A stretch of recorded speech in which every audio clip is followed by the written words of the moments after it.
So I imagine that everybody here knows the story of Aladdin and the lamp. Basic story is that there's this guy named Aladdin who finds a magic lamp, and out of the lamp comes a genie who says that Aladdin can wish for 3 things. He gets 3 wishes, and the genie can make any of them come true. And of course, there are a couple of rules, like you're not allowed to wish for more wishes. That's cheating. But it's kind of a fascinating idea, getting these 3 wishes, and it can be anything. And have you ever thought about what your 3 wishes would be? You had a genie offer you 3 wishes, not allowed to ask for more wishes. What would you wish for? Go ahead and think about it for a minute if you haven't already spent long hours daydreaming about what exactly you would wish for. Now, what about if the exact same thing happened? So you got 3 wishes, except that instead of a genie saying you could have 3 wishes, it was the Lord giving you 3 wishes. Would any of you feel like, you'd have to change your answer if it was the Lord offering you the wishes? Like, you just couldn't ask the Lord for $1,000 billion and a private island and your own spaceship. Okay, because it's the Lord, I'll ask for something a little better.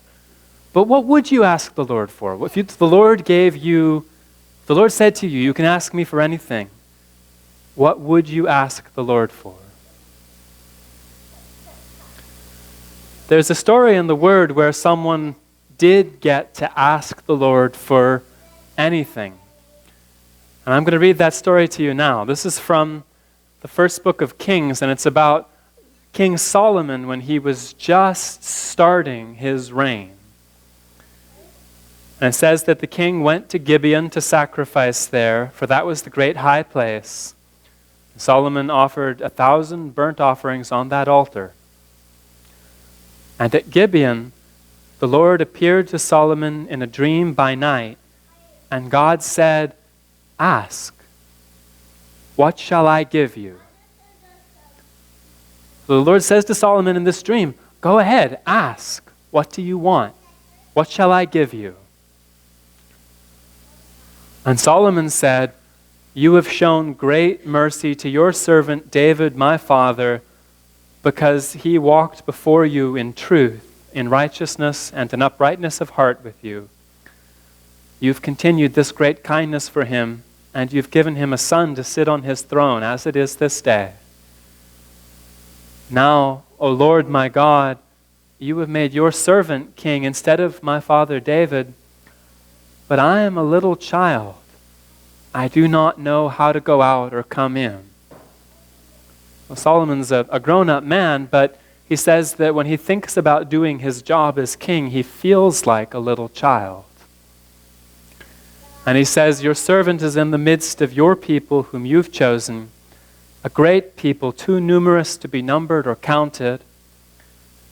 Therefore give to your servant an understanding heart to judge your people, that I may discern between good and evil. For who is able to judge this great people of yours?" The speech pleased the Lord that Solomon had asked this thing. And then God said to him, "Because you have not asked long life for yourself, nor have asked riches for yourself, nor have asked the life of your enemies, but have asked for yourself understanding to discern justice, behold, I have done according to your words. See, I have given you a wise and understanding heart, so that there has not been one like you before you, nor shall any like you arise after you. And I have also given you what you have not asked, both riches and honor, so that there shall not be anyone like you among the kings all your days. So if you walk in my ways to keep my statutes and my commandments, as your father David walked, then I will lengthen your days." So what did Solomon ask for? Did you hear? There's just one thing. He said a lot of words, but there was really one thing that he asked for. Did you hear it? Yes, Rosalie? An understanding heart. Pretty close to the same thing. He asked for an understanding heart. And what he wanted was to be a good king. He was saying, I feel like a tiny child. I don't know how to do this job. Lord, you've put me in charge of so many people. I feel like I don't know how to do my job. Give me an understanding heart so that I can be a good king. And the Lord said to him, you could have asked for a really long life. You could have asked to live forever. You could have asked for piles and piles of money. You could have asked to be more powerful than all of your enemies. But because you didn't ask for those things and you asked instead for an understanding heart, I'm going to give you what you asked for. I'm going to give you a wise and understanding heart, and I'm going to give you what you didn't ask for.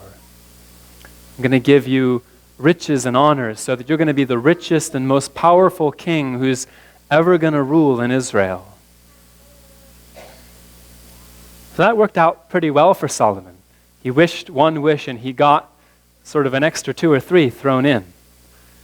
Because the wish that he made pleased the Lord. And can you figure out what was so good about what Solomon wished for? What was the reason that wishing for an understanding heart was so much better than wishing for money or power or a long life? What do you think? Because it's what?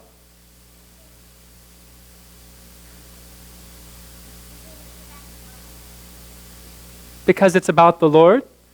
Or at least it's about the kinds of things the Lord wants, right?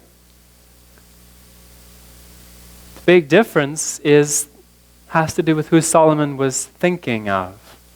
Who was that wish for an understanding heart really for? And you're allowed to speak up even if you're older than 4 years old. The neighbor. That wish was for his neighbor, his people. He wanted an understanding heart so that he could serve better. And he was thinking about all the people in his kingdom, at least as much as himself, if not more. And that kind of wish, that was something the Lord could fill with rewards. When we think of our neighbor, when we think of putting other people first, the Lord is able to give us so much more than we'd ever get if we just put ourselves first. Later in the Word, the Lord says, "Give, and it shall be given to you." What that means is that if we try to do nice things for other people, the Lord fills us up with so many nice things. He gives us so many more blessings than we would ever have had if we hadn't made that choice to put other people first. Solomon was wise because when he could have asked for anything, he chose to ask for an understanding heart. And the Lord really does come to all of us saying, what do you want most? He doesn't tell us that if you wish for $1 billion and a private spaceship, he's going to give them to us. But he does ask, what do you want most? And he wants us to think about that. What do you want most? And if we choose that what we want more than anything else is to serve our neighbor, he will bless us with so many more things.